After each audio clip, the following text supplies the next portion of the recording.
Los diversos y exagerados rumores desparramados con motivo de la conducta que observé en compañía de Rigoletto, el jorobadito, en la casa de la señora X, apartaron en su tiempo a mucha gente de mi lado.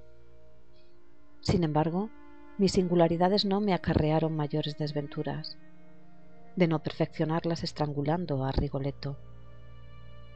Retorcerle el pescuezo al jorobadito ha sido de mi parte un acto más ruinoso e imprudente para mis intereses que atentar contra la existencia de un benefactor de la humanidad. Se ha echado sobre mí la policía, los jueces y los periódicos, y esta es la hora en que aún me pregunto, considerando los rigores de la justicia, si Rigoletto no estaba llamado a ser un capitán de hombres, un genio o un filántropo. De otra forma no se explican las crueldades de la ley para vengar los fueros de un insigne piojoso, al cual, para pagarle de su insolencia, resultaron insuficientes todos los puntapiés que pudieran suministrarle en el trasero una brigada de personas bien nacidas. No se me oculta que sucesos peores ocurren sobre el planeta, pero esta no es la razón para que yo deje de mirar con angustia las leprosas paredes del calabozo donde estoy alojado, a espera de un destino peor. Pero estaba escrito que de un deforme debían provenir tantas dificultades.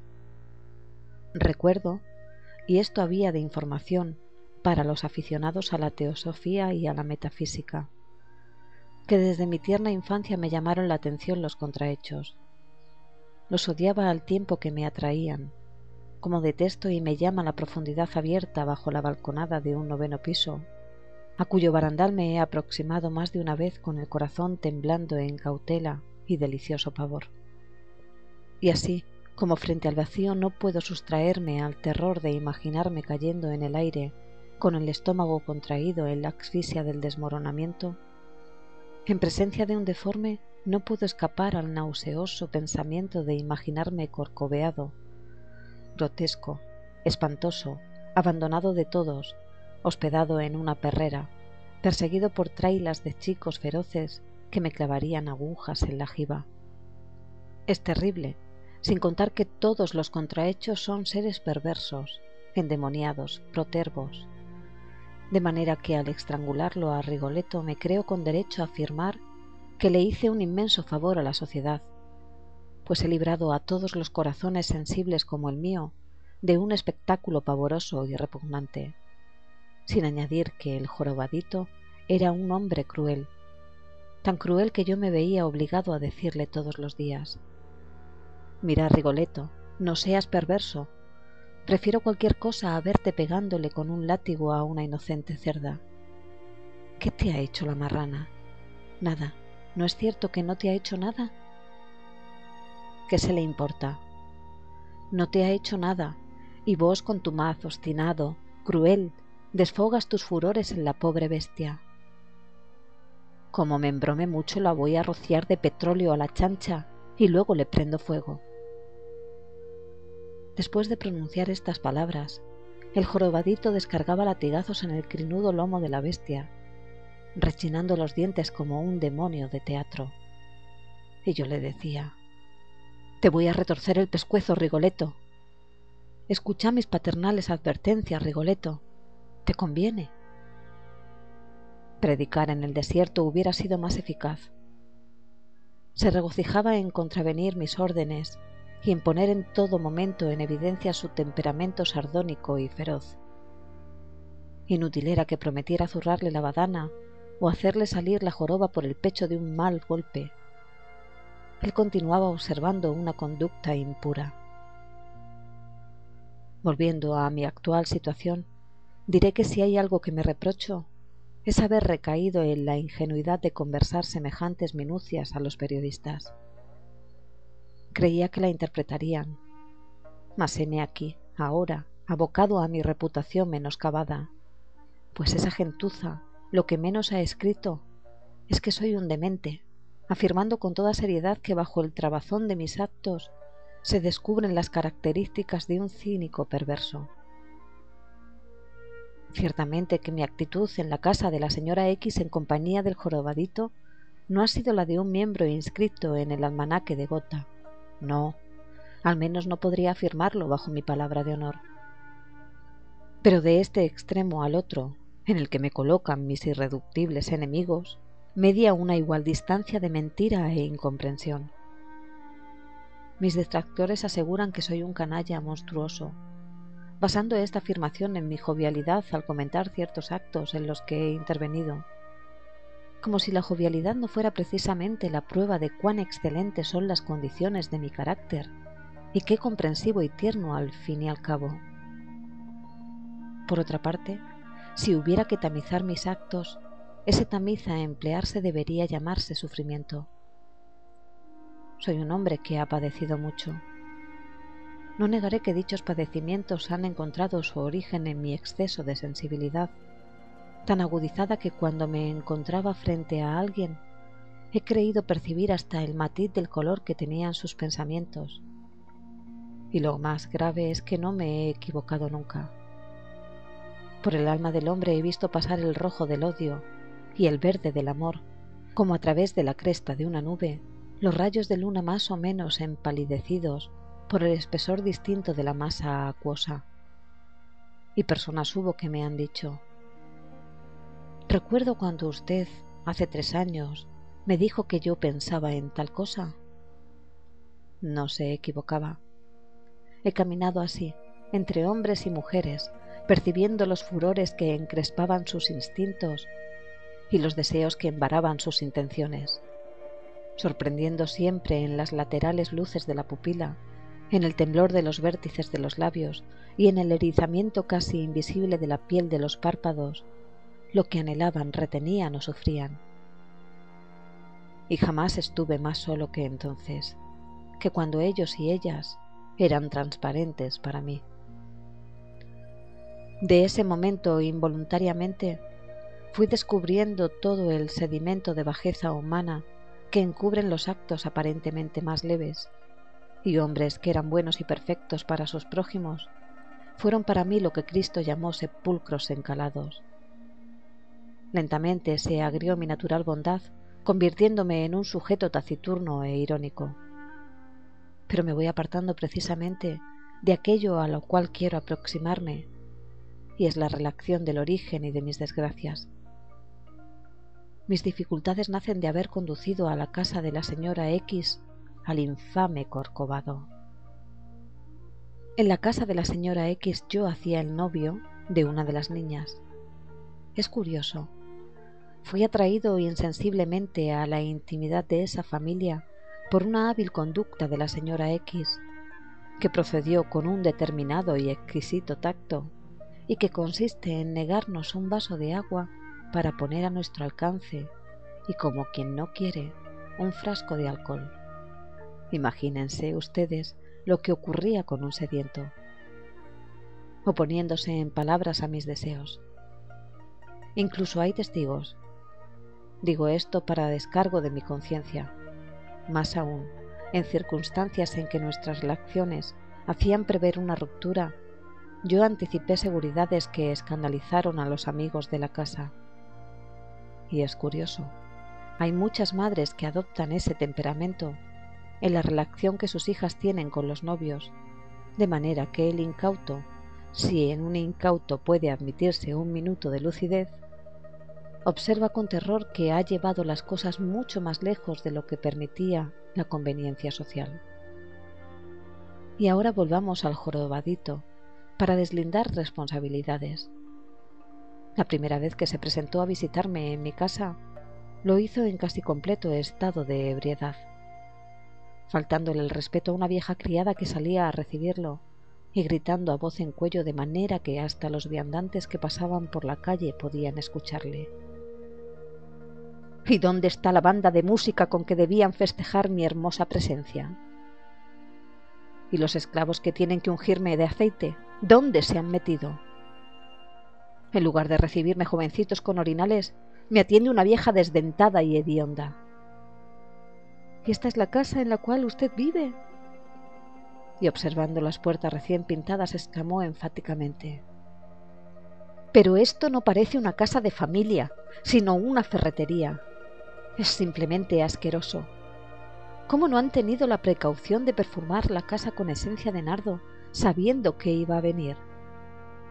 ¿No se dan cuenta de la pestilencia de aguarrás que hay aquí? ¿Reparan ustedes en la catadura del insolente que se había posesionado de mi vida? Lo cual es grave, señores, muy grave. Estudiando el asunto recuerdo que conocí al contrahecho en un café. Lo recuerdo perfectamente. Estaba yo sentado frente a una mesa, meditando, con la nariz metida en mi taza de café. Cuando al levantar la vista distinguí a un jorobadito que con los pies a 2/4 del suelo y en mangas de camisa observábame con toda atención, sentado del modo más indecoroso del mundo, pues había puesto la silla al revés y apoyaba sus brazos en el respaldo de ésta. Como hacía calor se había quitado el saco, y así, descaradamente en cuerpo de camisa, giraba sus renegridos ojos saltones sobre los jugadores del billar. Era tan bajo que apenas si sus hombros se ponían a nivel con la tabla de la mesa.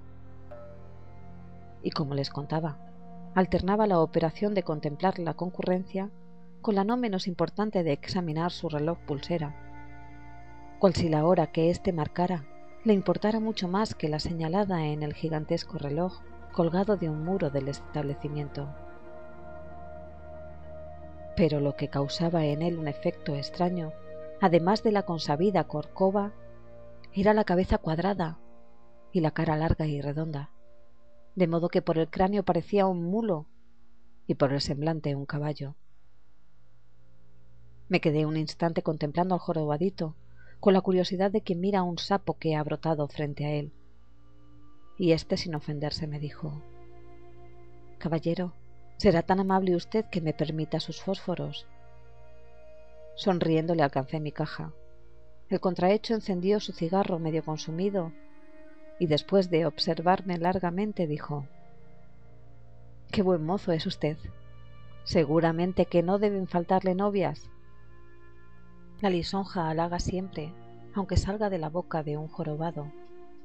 Y muy amablemente le contesté que sí, que tenía una hermosa novia, aunque no estaba muy seguro de ser querido por ella, a lo cual el desconocido, a quien bauticé en mi fuero interno con el nombre de Rigoletto, me contestó después de escuchar con sentenciosa atención mis palabras: «No sé por qué se me ocurre que usted es la estofa con que se fabrican excelentes cornudos».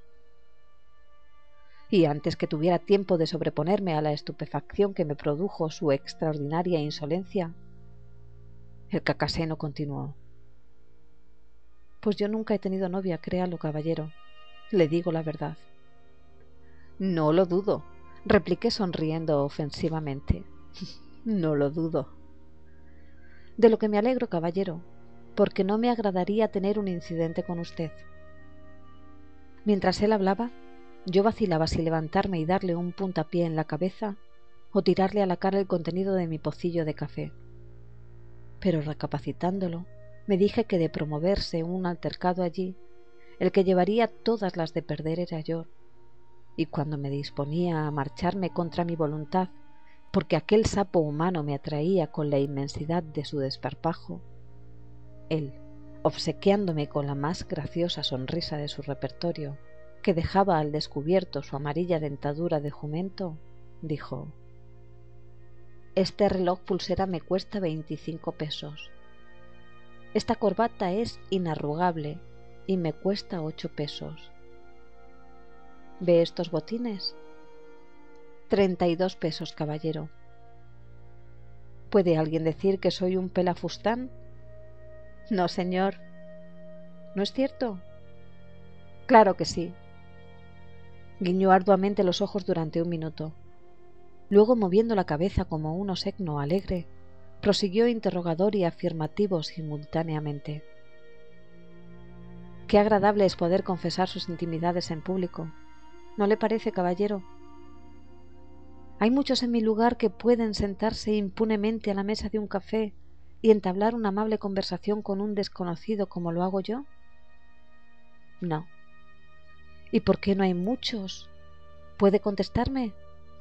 No sé. porque mi semblante respira la santa honradez. Satisfechísimo de su conclusión, el bufoncillo se restregó las manos con satánico donaire y echando complacidas miradas en redor prosiguió: soy más bueno que el pan francés y más arbitrario que una preñada de 5 meses. Basta mirarme para comprender de inmediato que soy uno de aquellos hombres que aparecen de tanto en tanto sobre el planeta como un consuelo que Dios ofrece a los hombres en pago de sus penurias. Y aunque no creo en la Santísima Virgen, la bondad fluye de mis palabras como la piel de Himeto. Mientras yo desencajaba los ojos asombrados, Rigoletto continuó: yo podría ser abogado ahora, pero como no he estudiado no lo soy. En mi familia fui profesional del betún. ¿Del betún? Sí, lustrador de botas, lo cual me honra, porque yo solo he escalado la posición que ocupo. ¿O le molesta que haya sido profesional? ¿Acaso no se dice técnico de calzado el último remendón del portal, y experto en cabellos y sus derivados el rapabarbas, y profesor de baile el cafisio profesional? Indudablemente era aquel el pillete más divertido que había encontrado en mi vida. ¿Y ahora qué hace usted? Levanto quinielas entre mis favorecedores, señor. No dudo que usted será mi cliente. Pida informes. No hace falta. ¿Quiere fumar usted, caballero? ¿Cómo no? Después que encendí el cigarro que él me hubo ofrecido, Rigoletto apoyó el corto brazo en mi mesa y dijo: yo soy enemigo de contraer amistades nuevas, porque la gente generalmente carece de tacto y educación. Pero usted me convence. Me parece una persona muy de bien y quiero ser su amigo, dicho lo cual, y ustedes no lo creerán, el Corcovado abandonó su silla y se instaló en mi mesa. Ahora no dudarán ustedes de que Rigoletto era el ente más descarado de su especie, y ello me divirtió a punto tal que no pude menos de pasar el brazo por encima de la mesa y darle 2 palmadas amistosas en la jiba. Quedóse el contrahecho mirándome gravemente un instante. Luego lo pensó mejor y, sonriendo, agregó: que le aproveche, caballero, porque a mí no me ha dado ninguna suerte. Siempre dudé que mi novia me quisiera con la misma fuerza de enamoramiento que a mí me hacía pensar en ella durante todo el día, como en una imagen sobrenatural. Por momentos la sentía implantada en mi existencia, semejante a un peñasco en el centro de un río. Y esta sensación de ser la corriente dividida en 2 ondas cada día más pequeñas por el crecimiento del peñasco, resumía mi deleite de enamoramiento y anulación. ¿Comprenden ustedes? La vida que corre en nosotros se corta en 2 raudales al llegar a su imagen. Y como la corriente no puede destruir la roca, terminamos anhelando el peñasco que aja nuestro movimiento y permanece inmutable.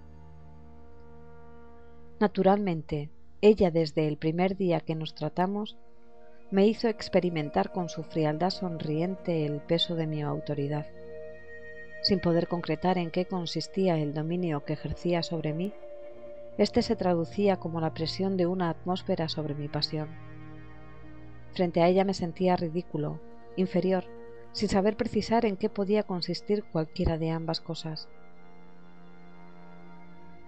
De más está decir que nunca me atreví a besarla, porque se me ocurría que ella podía considerar un ultraje mi caricia. Eso sí, me era más fácil imaginármela entregada a las caricias de otros, aunque ahora se me ocurre que esta imaginación pervertida era la consecuencia de mi conducta imbécil para con ella. En tanto, mediante esas curiosas transmutaciones que obra a veces la alquimia de las pasiones, comencé a odiarla rabiosamente a la madre, responsabilizándola también, ignoro por qué, de aquella situación absurda en que me encontraba.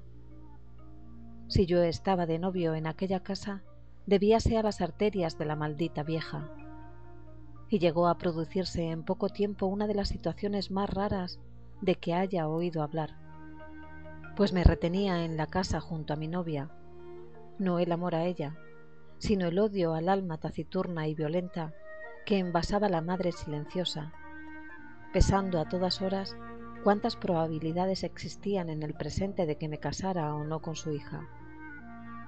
Ahora estaba aferrado al semblante de la madre como a una mala injuria inolvidable o a una humillación atroz. Me olvidaba de la muchacha que estaba a mi lado para entretenerme en estudiar el rostro de la anciana, abotagado por el relajamiento de la red muscular, terroso, inmóvil por momentos, como si estuviera tallado en plata sucia, y con ojos negros, vivos e insolentes. Las mejillas estaban surcadas por gruesas arrugas amarillas, y cuando aquel rostro estaba inmóvil y grave, con los ojos desviados de los míos, por ejemplo, detenidos en el plafón de la sala, emanaba de esa figura envuelta en ropas negras tal implacable voluntad que el tono de voz, enérgico y recio, lo que hacía era solo afirmarla. Yo tuve la sensación en un momento dado que esa mujer me aborrecía, porque la intimidad a la cual ella involuntariamente me había arrastrado no aseguraba en su interior las ilusiones que un día se habían hecho respecto a mí. Y a medida que el odio crecía y lanzaba en su interior furiosas voces, la señora X era más amable conmigo. Se interesaba por mi salud, siempre precaria. Tenía conmigo esas atenciones que las mujeres que han sido un poco sensuales gastan con sus hijos varones, y como una monstruosa araña iba tejiendo alrededor de mi responsabilidad una filatela de obligaciones. Solo sus ojos negros e insolentes me espiaban de continuo, revisándome el alma y sopesando mis intenciones. A veces, cuando la incertidumbre se le hacía insoportable, estallaba casi en estas indirectas. Las amigas no hacen sino preguntarme cuándo se casan ustedes, y yo, ¿qué les voy a contestar? Que pronto, o si no, sería conveniente, ¿no le parece a usted, que la nena fuera preparando su ajuar? Cuando la señora X pronunciaba estas palabras, me miraba fijamente para descubrir si en un parpadeo o en un involuntario temblor de un nervio facial se revelaba mi intención de no cumplir con el compromiso al cual ella me había arrastrado con su conducta habilidísima. Aunque tenía la seguridad de que le daría una sorpresa desagradable, fingía estar segura de mi decencia de caballero, mas el esfuerzo que tenía que efectuar para revestirse de esa apariencia de tranquilidad ponía en el timbre de su voz una violencia meliflua, violencia que imprimía a las palabras una velocidad de cuchicheo, como quien os confía apuradamente un secreto, acompañando la voz con una inclinación de cabeza sobre el hombro derecho, mientras que la lengua humedecía los labios resecos por ese instinto animal que la impulsaba a desear matarme o a hacerme víctima de una venganza atroz. Además de voluntariosa, carecía de escrúpulos, pues fingía articular con mis ideas que le eran odiosas en el más amplio sentido de la palabra. Y aunque aparentemente resulte ridículo que dos personas se odien en la divergencia de un pensamiento, no lo es, porque en el subconsciente de cada hombre y de cada mujer, donde se almacena el rencor, cuando no es posible otro escape, el odio se descarga como por una válvula psíquica en la oposición de las ideas. Por ejemplo, ella, que odiaba a los bolcheviques, me escuchaba deferentemente cuando yo hablaba de las rencillas de Trotsky y Stalin, y hasta llegó al extremo de fingir interesarse por Lenin. Ella que se entusiasmaba ardientemente con los más groseros figurones de nuestra política conservadora. Acomodaticia y flexible, su aprobación a mis ideas era una injuria. Me sentía empequeñecido y denigrado frente a una mujer que, si yo hubiera afirmado que el día era noche, me contestara: efectivamente, no me fijé que el sol hace rato que se ha puesto. Sintetizando, ella deseaba que me casara de una vez. Luego se encargaría de darme con las puertas en las narices y de resarcirse de todas las dudas en que la había mantenido sumergida mi noviazgo eterno. En tanto la malla de la red se iba ajustando cada vez más a mi organismo. Me sentía amarrado por invisibles cordeles. Día tras día la señora X agregaba un nudo más a su tejido, y mi tristeza crecía como si ante mis ojos estuvieran serruchando las tablas del ataúd que me iban a sumergir en la nada. Sabía que en la casa lo poco bueno que persistía en mí iba a naufragar si yo aceptaba la situación que traía aparejada el compromiso. Ellas, la madre y la hija, me atraían a sus preocupaciones mezquinas, a su vida sórdida, sin ideales, una existencia gris, la verdadera noria de nuestro lenguaje popular, en el que la personalidad a medida que pasan los días se va desintegrando bajo el peso de las obligaciones económicas que tienen la virtud de convertirlo a un hombre en uno de esos autómatas con cuello postizo a quienes la mujer y la suegra retan a cada instante porque no trajo más dinero o no llegó a la hora establecida. Hace mucho tiempo que he comprendido que no he nacido para semejante esclavitud. Admito que es más probable que mi destino me lleve a dormir junto a los rieles de un ferrocarril en medio del campo verde, que a acarretillar un cochecito con toldo de hule, donde duerme un muñeco que, al decir de la gente, debe enorgullecerme de ser padre. Yo no he podido concebir jamás ese orgullo, y sí experimento un sentimiento de vergüenza y de lástima cuando un buen señor se entusiasma frente a mí con el pretexto de que su esposa lo ha hecho padre de familia. Hasta muchas veces me he dicho que esa gente que así procede son simuladores de alegría o unos perfectos estúpidos, porque en vez de felicitarnos del nacimiento de una criatura, deberíamos llorar de haber provocado la aparición en este mundo de un mísero y débil cuerpo humano, que a través de los años sufrirá incontables horas de dolor y escasísimos minutos de alegría. Y mientras la deliciosa criatura, con la cabeza tiesa junto a mi hombro, soñaba con un futuro sonrosado, yo, con los ojos perdidos en la triangular verdura de un ciprés cercano, pensaba con qué hoja cortante desgarrar la tela de la red, cuyas células a medida que crecían se hacían más pequeñas y densas. Sin embargo, no encontraba un filo lo suficientemente agudo para desgarrar definitivamente la malla, hasta que conocí al Corcovado. En esas circunstancias se me ocurrió la idea que fue pequeñita al principio, como la raíz de una hierba, pero que en el transcurso de los días se bifurcó en mi cerebro, dilatándose, afianzando sus fibromas entre las células más remotas. Y aunque no se me ocultaba que era esa una idea extraña, fui familiarizándome con su contextura, de modo que a los pocos días ya estaba acostumbrado a ella y no faltaba sino llevarla a la práctica. Esa idea semidiabólica por su naturaleza consistía en conducir a la casa de mi novia al insolente jorobadito, previo acuerdo con él, y promover un escándalo singular de consecuencias irreparables. Buscando un motivo mediante el cual podría provocar una ruptura, reparé en una ofensa que podría inferirle a mi novia, sumamente curiosa, la cual consistía: bajo la apariencia de una conmiseración elevada a su más pura violencia y expresión, el primer beso que ella aún no me había dado a mí tendría que dárselo al repugnante Corcovado, que jamás había sido amado, que jamás conoció la piedad angélica ni la belleza terrestre. Familiarizado, como les cuento, con mi idea, si a algo tan magnífico se puede llamar idea, me dirigí al café en busca de Rigoletto. Después que se hubo sentado a mi lado, le dije: «Querido amigo, muchas veces he pensado que ninguna mujer lo ha besado ni lo besará. No me interrumpa. Yo la quiero mucho a mi novia, pero dudo que me corresponda de corazón. Y tanto la quiero que, para que se dé cuenta de mi cariño, le diré que nunca la he besado.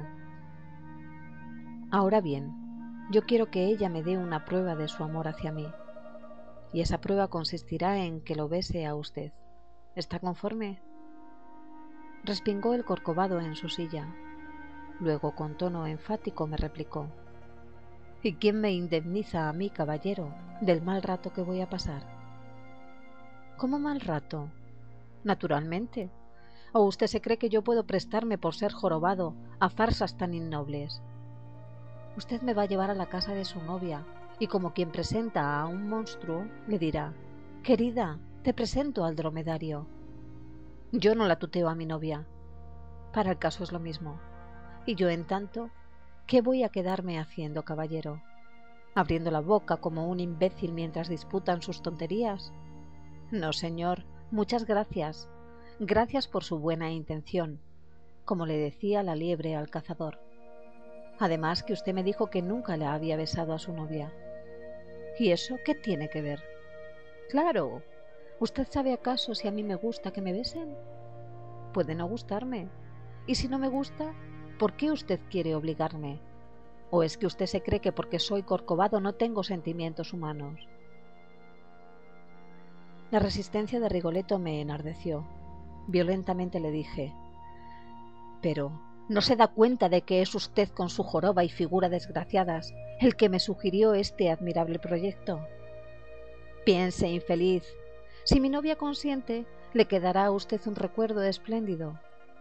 Podrá decir por todas partes que ha conocido a la criatura más adorable de la tierra. ¿No se da cuenta? Su primer beso habrá sido para usted. ¿Y quién le dice a usted que ese sea el primer beso que haya dado?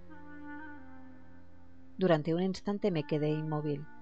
Luego, obcecado por ese frenesí que violentaba toda mi vida hacia la ejecución de la idea, le respondí: ¿y a vos, Rigoletto, qué se te importa? No me llames Rigoletto. Yo no le he dado tanta confianza para que me ponga sobrenombres. ¿Pero sabes que sos el contrahecho más insolente que he conocido? Amainó el jorobadito y ya dijo: ¿y si me ultrajara de palabra o de hecho? No seas ridículo, Rigoletto. ¿Quién te va a ultrajar? Si vos sos un bufón. ¿No te das cuenta? Sos un bufón y un parásito. ¿Para qué haces entonces la comedia de la dignidad? Rotundamente protesto, caballero. Protesta todo lo que quieras, pero escúchame. Sos un desvergonzado parásito. Creo que me expreso con suficiente claridad, ¿no? Les chupas la sangre a todos los clientes del café que tienen la imprudencia de escuchar tus melifluas palabras. Indudablemente no se encuentra en todo Buenos Aires un cínico de tu estampa y calibre. ¿Con qué derecho, entonces, pretendés que te indemnices si a vos te indemniza mi tontería de llevarte a una casa donde no sos digno de barrer el zaguán? ¿Qué más indemnización querés que el beso que ella santamente te dará, insensible a tu cara, el mapa de la desvergüenza? No me ultraje. Bueno, Rigoletto, ¿aceptás o no aceptás? ¿Y si ella se niega a dármelo o quedo desairado? Te daré 20 pesos. ¿Y cuándo vamos a ir? Mañana. Córtate el pelo, límpiate las uñas. Bueno, présteme 5 pesos. Toma 10. A las 9 de la noche salí con Rigoletto en dirección a la casa de mi novia. El giboso se había perfumado endiabladamente y estrenaba una corbata plastrón de color violeta. La noche se presentaba sombría con sus ráfagas de viento encallejonadas en las bocacalles, y en el confín, tristemente iluminado por oscilantes lunas eléctricas, se veían deslizarse vertiginosas cordilleras de nubes. Yo estaba malhumorado, triste. Tan apresuradamente caminaba que el cojo casi corría tras de mí, y a momentos, tomándome del borde del saco, me decía con tono lastimero: «¿Pero usted quiere reventarme? ¿Qué le pasa a usted?». Y de tal manera crecía mi enfurecimiento que, de no necesitarlo a Rigoletto, lo hubiera arrojado de un puntapié en medio de la calzada. Y cómo soplaba el viento. No se veía alma viviente por las calles, y una claridad espectral caía del segundo cielo que contenía las combadas nubes, hacía más nítidos los contornos de las fachadas y sus cresterías funerarias. No había quedado un trozo de papel por los suelos. Parecía que la ciudad había sido borrada por una tropa de espectros, y a pesar de encontrarme en ella, creía estar perdido en un bosque. El viento doblaba violentamente la copa de los árboles. pero el maldito Corcovado me perseguía en mi carrera como si no quisiera perderme, semejante a mi genio malo, semejante a lo malvado de mí mismo que para concretarse se había revestido con la figura abominable del giboso. Y yo estaba triste, enormemente triste, como no se lo imaginan ustedes. Comprendía que le iba a inferir un atroz ultraje a la fría calculadora. Comprendía que ese acto me separaría para siempre de ella, lo cual no obstaba para que me dijera a medida que cruzaba las aceras desiertas: si Rigoletto fuera mi hermano, no hubiera procedido lo mismo. Y comprendía que sí, que si Rigoletto hubiera sido mi hermano, yo toda la vida lo hubiera compadecido con angustia enorme, por su aislamiento, por su falta de amor que le hiciera tolerable los días colmados por los ultrajes de todas las miradas. Y me añadía que la mujer que me hubiera querido debía primero haberlo amado a él. De pronto me detuve ante un zaguán iluminado. Aquí es. Mi corazón latía fuertemente. Rigoletto atiesó el pescuezo y, empinado sobre la punta de sus pies, al tiempo que se arreglaba el moño de la corbata, me dijo: acuérdese, usted es el único culpable, que el pecado... Fina y alta apareció mi novia en la sala dorada. Aunque sonreía, su mirada me escudriñaba con la misma serenidad con que me examinó la primera vez cuando le dije: ¿me permite una palabra, señorita? Y esta contradicción entre la sonrisa de su carne, pues es la carne la que hace ese movimiento delicioso que llamamos sonrisa, y la fría expectativa de su inteligencia discerniéndome mediante los ojos, era la que siempre me causaba la extraña impresión. Avanzó cordialmente a mi encuentro, pero al descubrir al contrahecho, se detuvo asombrada, interrogándonos a los dos con la mirada. Elsa, te voy a presentar a mi amigo Rigoletto. No me ultraje, caballero. Usted bien sabe que no me llamo Rigoletto. A ver si te callas. Elsa detuvo la sonrisa. Miraba seriamente, como si yo estuviera en trance de convertirme en un desconocido para ella. Señalándole una butaca dorada, le dije al contrahecho: sentate allí y no te muevas. Quedóse el giboso con los pies a 2/4 del suelo y el sombrero de paja sobre las rodillas, y con su carota atezada parecía un ridículo ídolo chino. Elsa contemplaba estupefacta al absurdo personaje. Me sentí súbitamente calmado. Elsa, le dije, Elsa, yo dudo de su amor. No se preocupe por ese repugnante canalla que nos escucha. Óigame, yo dudo, no sé por qué, pero dudo de que usted me quiera. Es triste eso, créalo. Demuéstreme, deme una prueba de que me quiere, y seré toda la vida su esclavo. Naturalmente, yo no estaba seguro de lo que quería expresar toda la vida, pero tanto me agradó la frase que insistí. Sí, su esclavo para toda la vida. No crea que he bebido. Sienta el olor de mi aliento. Elsa retrocedió a medida que yo me acercaba a ella, y en ese momento, ¿saben ustedes lo que se le ocurre al maldito cojo? Pues tocar una marcha militar con el nudillo de sus dedos en la copa del sombrero. Me volví al cojo y después de combinarle silencio me expliqué. Vea, Elsa, y la única prueba de amor es que le dé un beso a Rigoletto. Los ojos de la doncella se llenaron de una claridad sombría. Caviló un instante. Luego, sin cólera en su voz, me dijo muy lentamente: retírese. Pero... retírese, por favor. Váyase. Yo me inclino a creer que el asunto hubiera tenido compostura, créanlo. Pero aquí ocurrió algo curioso, y es que Rigoletto, que hasta entonces había guardado silencio, se levantó y exclamó: no le permito esa insolencia, señorita. No le permito que lo trate así a mi noble amigo. Usted no tiene corazón para la desgracia ajena. Corazón de peñasco. Es indigna de ser la novia de mi amigo. Más tarde mucha gente creyó que lo que ocurrió fue una comedia preparada.